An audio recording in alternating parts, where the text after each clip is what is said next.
Sementara itu Partai Nasdem dan Partai Kebangkitan Bangsa tampak semakin mesra pasca deklarasi bakal Capres-Cawapres Anies Baswedan Muhaimin Iskandar. Namun setelah tak menghadiri deklarasi Anies Muhaimin, PKS kembali tidak hadir saat Nasdem dan PKB mengadakan pertemuan. Lalu kemana PKS?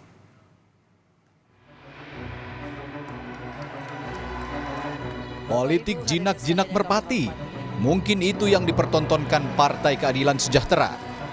PKS absen di pertemuan koalisi parpol pendukung Anies Baswedan Muhaimin Iskandar di kantor DPP Partai Nasdem Rabu sore.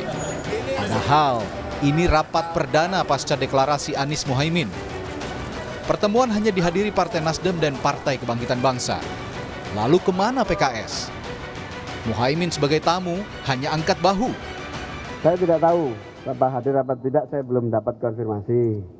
Tapi ya yang tuan rumah lah yang bisa menjawab, saya kan hanya tamu. Partai Nasdem mengklaim sudah mengundang PKS untuk mengadakan pertemuan. Namun tampaknya PKS masih menunggu keputusan mekanisme internal partai untuk menyetujui Muhaimin Iskandar sebagai bakal cawapres pendamping Anies.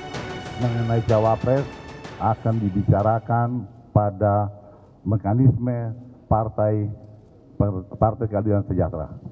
Nah, saya pikir itu kita tentunya sangat menghormati, dan kami berharap sekali bahwa tentunya dalam waktu tidak terlalu lama Partai Keadilan Sejahtera akan memutuskan Caimin sebagai calon wakil presiden. Sebelumnya PKS absen di deklarasi Anies Muhaimin. Alasannya masih akan membawa nama Muhaimin Iskandar sebagai bakal calon wakil presiden dalam musyawarah Majelis Syuro PKS.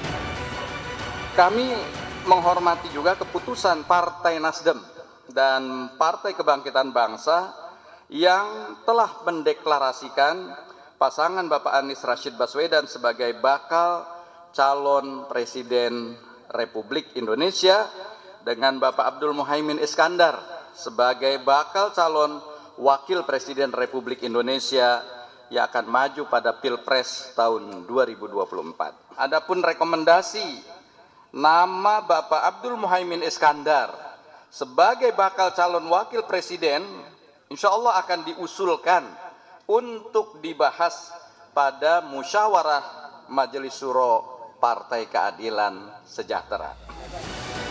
Masa pendaftaran Capres-Cawapres untuk Pilpres 2024 tinggal 1 bulan lagi.